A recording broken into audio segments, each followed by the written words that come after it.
ನಮಸ್ತೆ ಸ್ನೇಹಿತರೆ, ನಾನು ನಿಮ್ಮ ಮಾಸ್ಟರ್ ಮೈಂಡ್ CSM ಇನ್ಫಾರ್ಮೇಷನ್ಗೆ ಸ್ವಾಗತ. ಪ್ರಥಮ PUC ಪರೀಕ್ಷೆಗಳು ಮುಗಿದಿವೆ.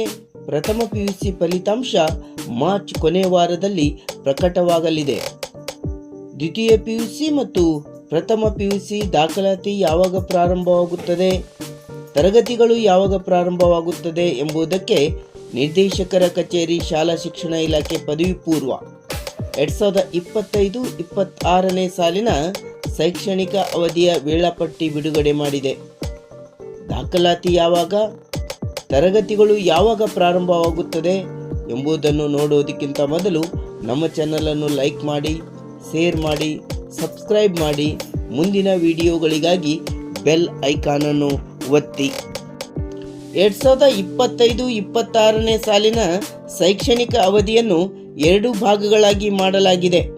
ಮೊದಲನೇ ಅವಧಿ ದಿನಾಂಕ 2/6/2025ರಿಂದ 21/9/2025ರವರೆಗೆ ಇರಲಿದೆ.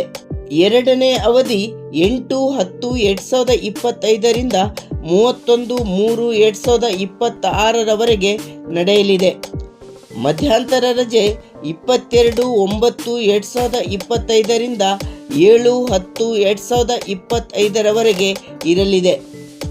ದ್ವಿತೀಯ PUC ದಾಖಲಾತಿ ಪ್ರಕ್ರಿಯೆ 22/5/2025ರಿಂದ ಪ್ರಾರಂಭವಾಗಲಿದೆ. ಪ್ರಥಮ PUC ದಾಖಲಾತಿ ಪ್ರಕ್ರಿಯೆ SSLC ಫಲಿತಾಂಶ ಪ್ರಕಟವಾದ ನಂತರ ನಡೆಯಲಿದೆ. ಪ್ರಥಮ ಮತ್ತು ದ್ವಿತೀಯ PUC ತರಗತಿಗಳು 2/6/2025ರಿಂದ ಪ್ರಾರಂಭವಾಗುತ್ತವೆ.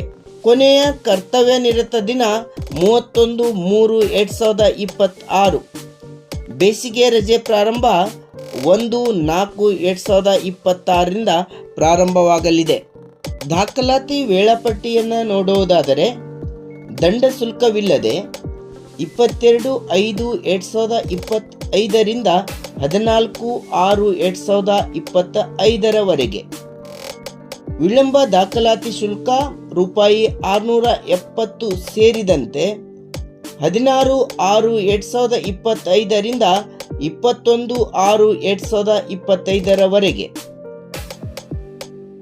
ಮೂರನೇದಾಗಿ ವಿಶೇಷ ದಂಡ ಶುಲ್ಕ ₹2,890ದೊಂದಿಗೆ 23/6/2025ರಿಂದ 30/6/2025ರವರೆಗೆ. ಪ್ರಥಮ PUC ಉತ್ತೀರ್ಣರಾಗಿರುವ ದ್ವಿತೀಯ PUC ದಾಖಲಾಗುವ ವಿದ್ಯಾರ್ಥಿಗಳು 14/6/2025 ಒಳಗೆ